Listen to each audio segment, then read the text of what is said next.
que ça soit de la part de militants écologistes, là, je suis pas sûr. Hein, Mmh. je peux pas dire c'est telle et telle personne.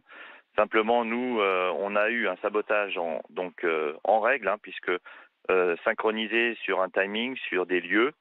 On a aujourd'hui donc notre sport, c'est suivre des flèches sur un parcours, donc je précise bien autorisé par les autorités, avec un travail en amont, notamment par rapport à l'environnement, hein, puisqu'on était sur des zones Natura 2000, donc c'est passé par une commission préfectorale avec des avis favorables de l'Office des Françaises de la biodiversité, hein, la police de l'environnement, également le ministère de l'Agriculture, et puis également l'ONF, donc l'organisme national des forêts.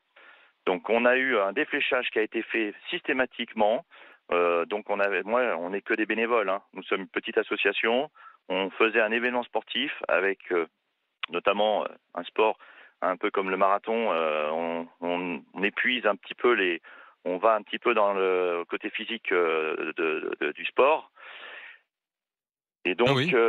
oui, Non, non, je vous oui, écoute. oui, Concrètement, oui, oui, concrètement, comment oui. ça, Et donc, alors, quelles ont été les conséquences de ce sabotage? alors le Expliquez-nous. sabotage, il est lié essentiellement sur du fléchage. Bon, on a eu deux sabotages. Un premier sabotage qui a été fait par des gens qui ont été là, bien identifiés par les forces de l'ordre, avec un barrage qui a été positionné sur le tracé, donc un chemin qui nous a été bloqué physiquement. Mmh. Donc moi, chapeautant tout le circuit, je me suis rendu avant les premiers pilotes, c'est-à-dire 2 heures avant. J'ai voulu physiquement traverser le chemin, on m'a bloqué, on avait plusieurs personnes autour de moi. Je n'ai pas cherché la provocation. Je suis revenu en arrière. J'ai appelé les services de l'État. J'ai appelé la préfecture de mon département. Je ne peux pas, moi, en tant qu'organisateur, détourner un tracé d'une compétition de cette ampleur, parce que là, je sors des dérogatifs qu'on m'a accordés le D'accord. jour de la course. Alors, il faut savoir qu'il y a eu un défléchage en même temps, à peu près au même temps que le blocage qui a eu lieu sur une commune qui s'appelle Jean-Sous-Pigerolles. On a eu un défléchage systématique, c'est-à-dire que des flèches qui indiquent la direction à prendre aux pilotes ont été détournées, alors sur plusieurs créneaux en même temps, mais le plus dangereux et ce qui m'a fait prendre conscience qu'il fallait à un moment donné à la tombée de la nuit tout stopper, c'est qu'il y a eu un fléchage qui a été redirigé pour envoyer les pilotes dans des zones où il n'y avait plus de réseau portable. On a eu plein de pilotes qui sont arrivés à court de carburant et qui se sont retrouvés à tourner. Alors je précise qu'on est sur des zones peu peuplées, avec peu de hameaux.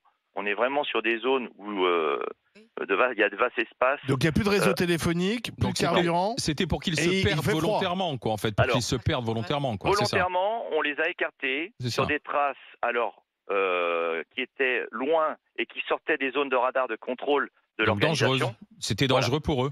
Alors aujourd'hui, j'ai les premiers pilotes qui me sont arrivés sur un point de ravitaillement. Forcément, il y a un point de ravitaillement qui a été établi. Ces gens-là, en les détournant avant le point de ravitaillement, se sont retrouvés sans carburant, sont tombés en panne sur des zones non relayables et complètement écartées du tracé. Et ce qui m'a fait prendre vraiment la décision de tout stopper en plein milieu de nuit, c'est qu'on m'a dit qu'il y a des pilotes qui arrivaient en face d'autres pilotes. C'est-à-dire qu'il y avait Ouais. un fléchage qui a été orienté. Ah oui. Et dans la panique, les pilotes ont tourné. On a eu des relevés de compteurs où, en théorie, les pilotes devaient être à 80 km, se sont trouvés à avoir au compteur 140 km.